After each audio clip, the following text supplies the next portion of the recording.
ఒక రాజకీయ వ్యభిచారైనటువంటి సీఎం రమేష్ ఇష్టం వచ్చినట్టుగా అనుచిత వ్యాఖ్యలు చేసేటువంటి సందర్భంలో మా నాయకుని, మా వర్కింగ్ ప్రెసిడెంట్ని ఎట్లా మాట్లాడుతావు నువ్వు, ఇది సరైన పద్ధతి కాదు అని చెప్పేసి ఆయన వ్యాఖ్యలను ఖండిస్తూ నేను చేసినటువంటి ప్రెస్ మీట్లో విమర్శలను సాకుగా చూపిస్తూ జూబ్లీస్ పిఎస్లో కేసు పెట్టడం సీఎం రమేష్ గారు.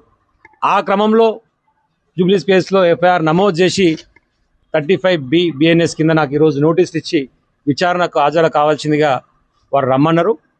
సరే, భారతీయ చట్టాల మీద గౌరవంతో 10 సంవత్సరాలు తుంగతుర్తి నియోజకవర్గ ప్రజల ఆశీర్వాదంతో శాసనసభ్యులుగా చట్టసభలో పనిచేసినటువంటి వ్యక్తిగా చట్టాలను గౌరవించాల్సినటువంటి బాధ్యత ఒక భారతీయ పౌరునిగా నా మీద ఉంది. కాబట్టి 100% వారికి సహకరించడానికి సిద్ధంగా ఉండి ఈరోజు జూబ్లీస్ పిఎస్కి పోవడం కోసం బయలుదేరుతా ఉన్నాం.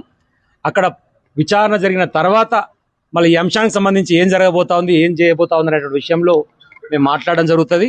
మీరు ఎన్ని రకాల కేసులు పెట్టుకున్నా, బీజేపీ కాంగ్రెస్ కుమ్మక్కైనా, నువ్వు ఎంపీవైనా, నువ్వు ముఖ్యమంత్రివైనా, ఇంకెవరైనా సరే ప్రజలకు అనుకూలంగా లేకుండా వ్యతిరేక కార్యకలాపాలు చేసినప్పుడు కావాలని చెప్పేసి కక్ష సాధింపు చర్యల ధోరణిలో భాగంగా బీఆర్ఎస్ పార్టీకి సంబంధించినటువంటి అధినాయకుల మీద అనుచిత వ్యాఖ్యలు చేసినప్పుడు 100% తెలంగాణ బిడ్డగా, నికార్సైన తెలంగాణ ఉద్యమకారునిగా, కేసీఆర్ కేటీఆర్ అభిమానిగా స్పందిస్తూనే ఉంటాం. నీ చేతనైన కేసు పెట్టుకో, నీ ఇష్టం వచ్చేట్టు వ్యవహరించుకో, భయపడేది లేదు. తాటాకు చెక్కుపులకు ఎవరు భయపడరు.